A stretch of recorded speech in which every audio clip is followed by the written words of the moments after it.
Hey, I'm Mike Davidson and welcome to the Long Range Pursuit. We've got a great show for you this week. We're really excited to show you some of the new tech segments that we filmed this week. But first, join Aaron and I as we take two of our friends from Utah, Todd, Sholly, and Curt Pilcher, on an elk hunt. It's a unique hunt. It's a backpack style hunt. We're hunting above timberline in the Absaroka Mountains. Stick around and see what we find Todd on opening day of elk season in Wyoming.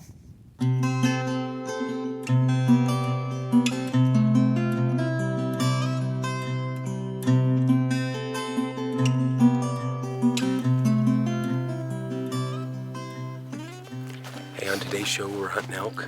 Our good friends Todd and Curt drew tags here in our area. We've taken them to our favorite spot. And we came in last night. We used some llamas to bring pack in. But this morning's going to be good because we had enough time last night to spot us a good bull right over this hill. So we're going to ease up over this hill, find out where that bull's at, make a plan, get stalked in on him, break out the big dog. Let's go see if we can find him before we lose all our Let's do it. cover. Let's do it. Okay.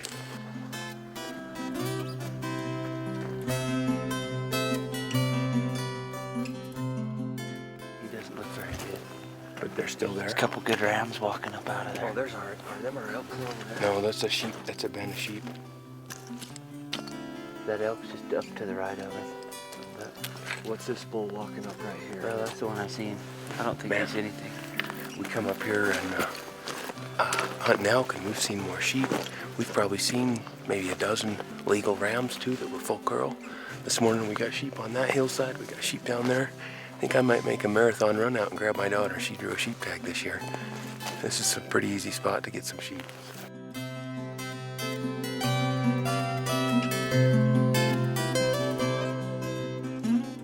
The bull's probably right with it. Well, looks like our plan for the morning's a little bit bummed. We had these elk down on this face, and seen a grizzly bear last night.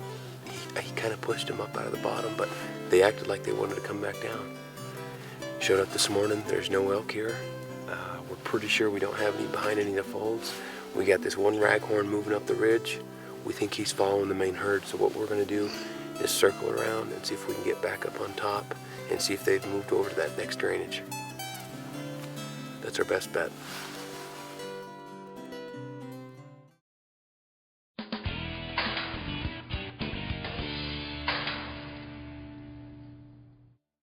A rifle crown is the last part of a rifle to touch the bullet. Special attention to the manufacturing processes will enhance the overall accuracy of the firearm. As in all barrel fitting operations, the most important step in cutting the muzzle crown is setting up the bore on center. A crown that is square to the bore will allow the bullet to release consistently, so special tooling and measuring devices are utilized to fixture the barrel precisely.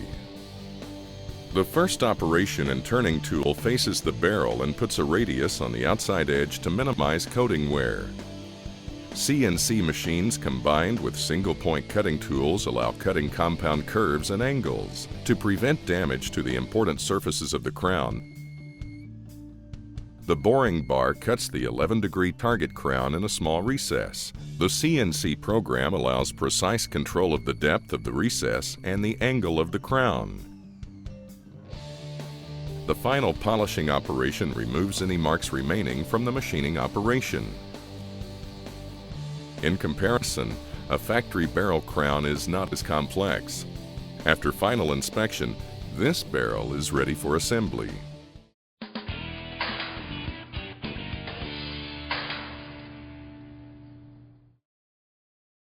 We're peeking over this ridge, trying to get on this bull. We've seen a bunch coming over the hill. We're gonna set up right here. Somebody's gonna go look and see if that one's any good. It's gonna happen.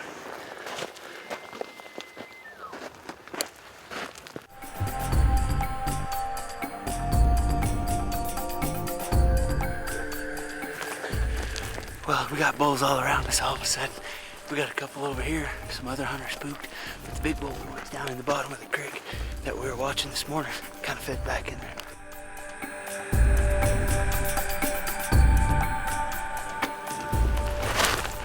He made that. 1,000. That's 1,000 yards. There he is, all by himself. Okay, I'm on him. Okay, he's right there behind that green tree.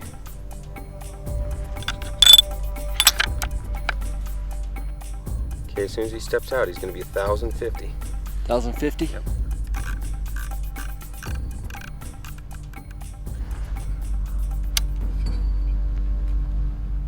In our shop, we break in all of our rifles completely before we send them to our customers. That means a lot of cleaning, a lot of scrubbing. Now, we don't necessarily have time to wait for a solvent to soak to do the work. You know, we found that the fastest way to remove copper fouling, which is the copper deposits from your bullet passing down the bore, is to brush the bore with a product called KG12. Now, KG12 is not an ammonia-based solvent, so it's pretty friendly in the guys in the shop. KG also has a complete line of products starting with KG1 for removing your carbon fouling or the fouling from your powder burning, and KG4, which you can finish up after you've cleaned your bore. You can do a light coating of oil to make sure your first shots are where they're supposed to be. Now, it's a pretty simple process. The first thing we're going to do is saturate a couple patches and run them through the bore with the KG1 product. That'll remove all that carbon fouling, and carbon fouling is essentially just the deposits and residue from all that powder combustion. And they'll come out black because there's usually a big mess there. And when we're breaking in a gun, we're cleaning, you know, every couple shots for the first 30 to 40 shots. So it's important to keep those barrels clean and to do it in a hurry. So 2 patches through with the KG1, that gets rid of the bulk of that fouling. On a visual inspection at the end of the bore, we'll see that it will take all the black, dark fouling out of the barrel, and it will leave some bright copper streaks. Now, those bright copper streaks are a great indicator of your copper fouling, you know, when it's present and when it's gone. The second step of our cleaning process removes copper faster than anything else that we've been able to find. Essentially, we're going to use the KG12 product, and we're going to brush that in the bore. It's a mechanical process, so there's a lot of brush strokes. We're going to use a nylon brush because it wears a little bit better, because it doesn't give us false indicators of fouling, and most importantly, it will allow us to reverse the direction in the bore. So I'm just going to push that brush through the bore, use the KG12 product. We're going to saturate that brush, and then I'm going to do about 2 dozen strokes. You may need to reapply the solvent. And this is a mechanical process. It takes a little elbow grease. See, I can reverse that brush at the end of the barrel. Now, once I've got a couple dozen strokes, I'm going to push a dry patch through there and take a look at that copper fouling. Now, depending on how heavily fouled your gun is, you may need to repeat that process a couple times. So we'll just take a look at that fouling, and if it's gone, then we're done scrubbing. Okay, the copper fouling's gone. To finish up our bore condition, I'm going to push a couple more dry patches in there to make sure all of our solvent's removed. Make sure there's no residual cleaner left. And if you've got a good jag and a tight-fitting patch, it saves just a little trouble there. Now, we generally like to put a couple drops of oil on a patch and stroke that back and forth in the bore to get some good bore surface conditioning, and then we'll finish with 1 dry patch. And what we found is that in most guns, that'll give us a first shot that is inside the group of the next couple shots, so it simulates fouling your barrel.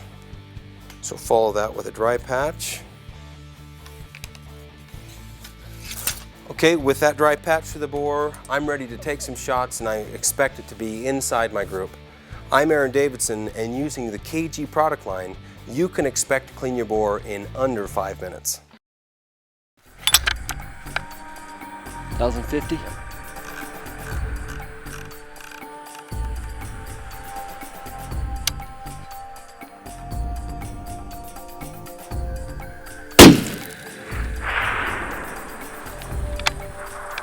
Tell me what happened, like 1,070. Just stay on. What happened? 1,070. Go ahead. Is that him standing there? Yes. Okay. Yep. Go ahead and shoot. I'm on him. Did I go over or under? No call. I don't have any line. Just make a good shot. Okay, that base. That's 1,090 right there. Rangefinder says compensated range is 1,070. 1,070. Is that him moving to the left? Yep. Yeah, he's the one on the bottom right there. He's turned away from us. Okay. 1,075. No, dial 1,070 right on. 1,070. 1,070. A couple steps, he'll be right in it. Okay, I'm on him. Wait for him to turn. He's gonna turn for us. Oh, there we go. Oh, he took a digger. Oh, baby. He was down? He's down. Yeah, buddy! Yeah! Right on, Toddy boy. I got it on too. You got it right on. Way to go, I had a man. dead freaking rest that time. Just getting the pack saddles on these llamas. We're gonna walk down in there and get that bull Todd shot this morning. We've been seeing a lot of sheep, so Aaron took the llama and took off. He's gonna walk out and get Harley, come back, and maybe we'll get another bull and a big round. So.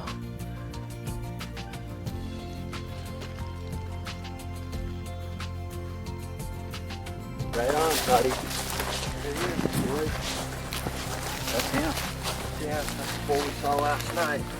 Look at him. Yeah. Huh? Baby's not as short as he looks. He's not, man. He's a nice with an elk. That's a nice fourth over there, huh? Yeah. Yeah. Dude, I like it, man. And the fact that you made a 1,100-yard shot on it using our new rangefinder. Where was we sitting? Up in that grass, I think. Yeah, right up in there. That saddle up there below that rock. Yeah, look at that. Dude. Good job, Todd. Okay, let's do her. Get out of here.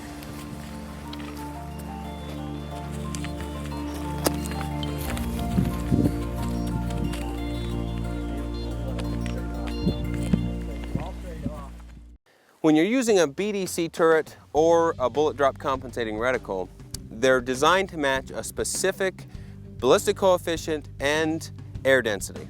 Now, when you're out in the field shooting, sometimes you have to make some compensations, whether it's for incline or in this case for air density. Now, air density is made up of two components. We're going to talk about air temperature and air pressure. For me, I have a better frame of reference if I convert that pressure into an equivalent altitude. So temperature and altitude. We can use a device just like this little handheld wind meter we have. It's going to tell me my altitude in feet, and that's based on pressure, and it's going to tell me my temperature in degrees. So it's a very simple thing when you're on the mountain to measure your altitude and temperature. You can use a handheld like this, or you can use a watch. A measuring device will take care of it for you. The next step is to compensate for that air density change. What we're talking about is if my turret is built for, let's say, 5,000 feet and 50 degrees, and I'm up here on the mountain and I've got some other elevation and some other temperature, I've got a situation where I may need to compensate for that difference. But maybe I don't need to compensate if the change isn't big enough to cause a significant point of impact shift on our target. So there's a couple tools that we can use. Let's start with the most advanced. Right off the bat, we've got the new G7 rangefinder. This device allows us to program our exact ballistics in from our turret or our reticle into the device. The device measures line of sight range, incline, and it also samples your air pressure and your temperature. And it makes a ballistic computation and outputs your corrected range. It's very simple. But usually when you have sophisticated devices that are more simple, you spend more money. If we step down one notch in the cost factor, a small little handheld device like this, this is an HP using Windows Mobile 6, and it's got the new G7 program. We can program our turret into this device and then enter our atmospherics, and it will tell us what our corrections are for our different ranges. It's got a shoot-to range calculation or just a simple chart output. So first and most sophisticated is a rangefinder that encompasses everything. You can add a handheld like this to your existing gear, your wind meter, your GPS, your rangefinder. This is just one more device that you have to carry in the field. Now, what I like to do in the field is apply a simple rule of thumb that allows me to skip the extra devices and just make a click correction depending on our conditions. I'm going to go to g7.com. I'm going to program my ballistic turret parameters into the free online program. So 617 BC, 3025 muzzle velocity. We're going to look at a spread of elevation and a spread of temperature. So 0 to 10,000 feet, 0 to 100 degrees temperature. We'll start with 0 temperature, 0 feet elevation, we'll go to 10,000 feet for a second chart, and we'll find that for every 500 feet, we have about 1 click or 1/4 minute of angle of correction. So every 1,000 feet of elevation change is 2 clicks. Now if we go back and look at the temperature from 0 to 100 degrees temperature, we'll find that every 20 degrees is worth about 2 clicks at 1,000 yards. And if we further explore that, we'll find that at 750 yards, it's less, in this case about a click, and at 500 yards, it's essentially nothing. That means that when I'm in a hunting situation, I'm up on the mountain, if my shot is in that 500 yard range, I don't have to make any corrections for air density. But if it's out to 750 yards, I need to add up or subtract 1 click for every 1,000 feet of elevation change or 20 degrees of temperature change. Now that's a pretty simple thing for me to keep track of. I can do it without writing it on a chart. If you go to g7.com and program your values for your cartridge into the program, do your little math exercise, then you'll be able to make a simple compensation for air density the next time you're in the field. I'm Aaron Davidson. Join us again for more shooting tips here at Long Range Pursuit. Relatively small differences in bullet shapes can have a large impact on long-range performance. There are 4 parts to a typical bullet. The body section aligns and seals the bullet in a rifle bore. Adding a boat tail reduces drag. A longer boat tail generally increases ballistic performance. The tip of the bullet is called the me-plat. Generally, smaller is better. The curved nose of a bullet is called the ogive. A nose tangent to the bearing surface is a tangent ogive.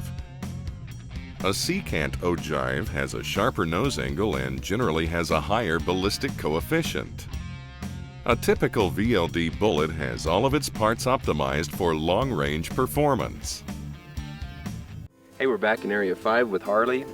My daughter, she's got a sheep tag here. We're in the Absaroka range, and this is our home turf. We're up hunting elk with our good friends Todd and Curt, and we've seen some big rams on this hill. We killed a great bull for Todd yesterday, and we thought, man, I'm gonna go grab my daughter. It's a Saturday. Run her up here to this mountain and see if we can get on one of these big sheep.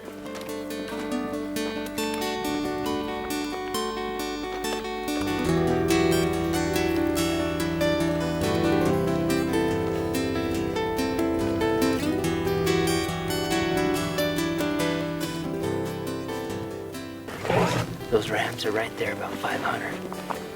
About right this way.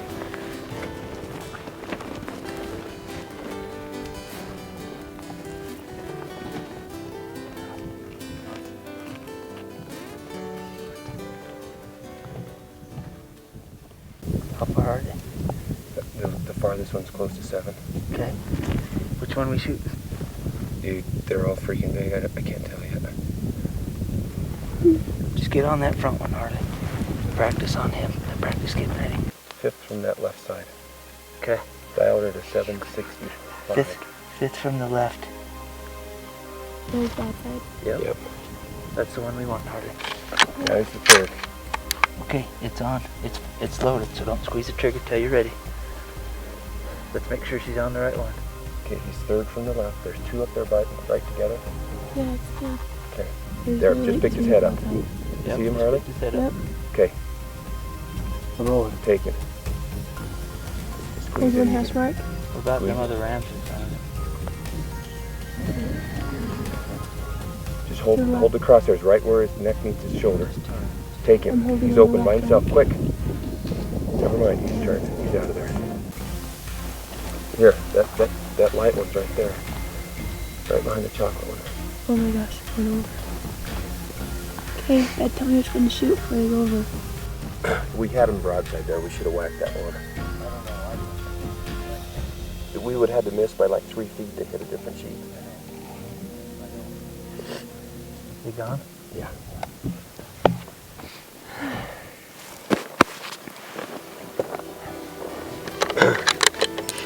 Did you get pretty excited up there? Yes, Which one did you like out of the scope?